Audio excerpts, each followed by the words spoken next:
Guys, it's Mrs. Egan. I'm going to be reading you a couple more books this week to work on your NTI work. This week we're going to read two books about clouds. One's a nonfiction text and one is a fiction text. And today we're going to start with our nonfiction one first. While we're reading nonfiction books this week, we're going to be thinking about the main idea or central idea in the text and then the key details that go along with it. So remember, the main idea or central idea is what the story is mostly about. Okay, nonfiction text is usually the title of our story. A lot of times tells you what that text is going to be all about. And then the key details are facts about that central idea that teach us about the topic. Okay, so if you were reading a book about dogs, you might have some facts in there about dogs, like dogs can be pets, dogs need to eat food and water. Okay. This week we're going to be learning about clouds, like I said. So I'm going to be reading you a text called Clouds, and this is a National Geographic kids book. Lots of information in here. This is a nonfiction text, so there'll be lots of facts about it. And I want you to be thinking about what the main topic is and the key details as we read through it, and you'll need to use those facts to figure out and work on your NTI work this week. So Clouds. So it has lots of really pretty illustrations.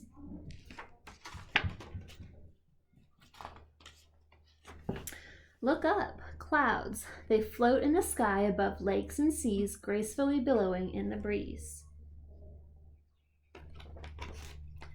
Clouds dapple the skies above country lanes and city streets. They drift over and under high mountain peaks. So clouds are everywhere, in the country, in the city, anywhere you go. When can you see clouds? Almost every day. You can see them in the morning and in the afternoon. You can see them at sunrise and sunset, glowing golden, pink, or rosy red, purple, orange, or blue. So we see clouds all throughout the day. During the day when you go outside, you might see the big white fluffy clouds. But in the evening or early in the morning when the sun's rising or setting, you might see some pretty different colors with the sunset or sunrise. You can even see clouds at night, playing hide and seek with the moon and stars. And sometimes at nighttime, they almost look black in the sky, a really dark blue. Cloud collection. What are clouds made of? Clouds are made of water. They're made of millions of very tiny water droplets or bits of frozen water called ice crystals that float together in the sky. Clouds come in many different sizes and shapes. Here are the three main kinds. So there's another fact that we have three types of clouds.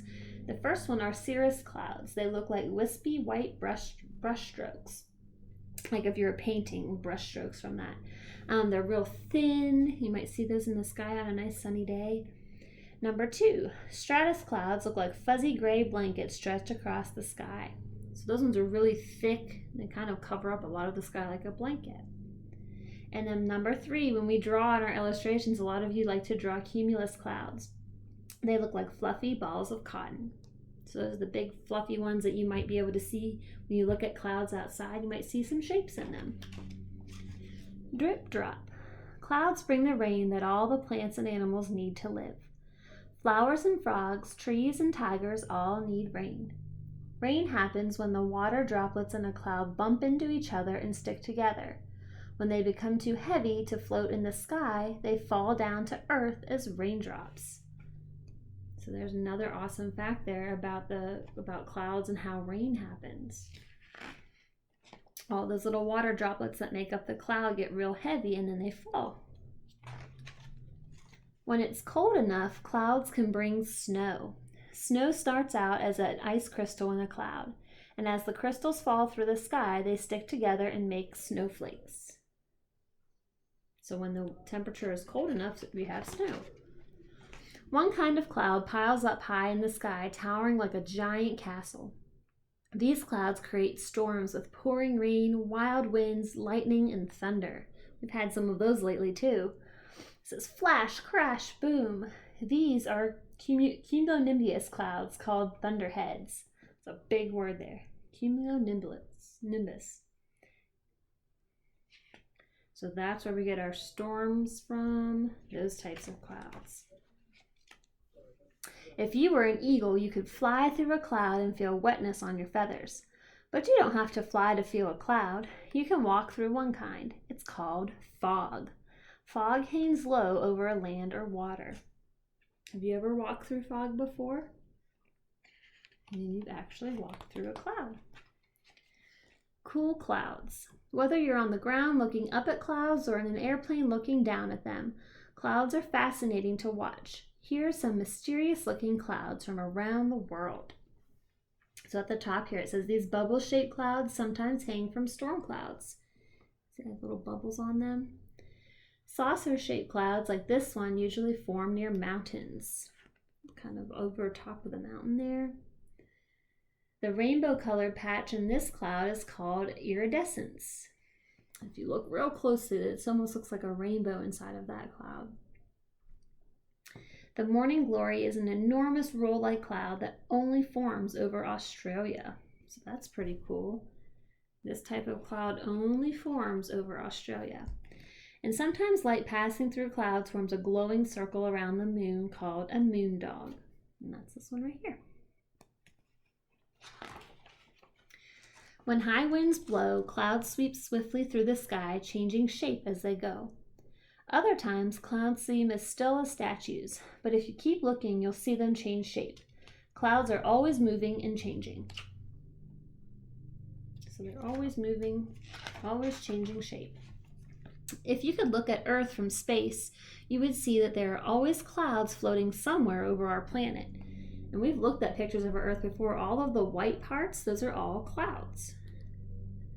During the day, clouds block the sun's heat, helping Earth stay cool. And at night, clouds act like a blanket, helping Earth stay warm.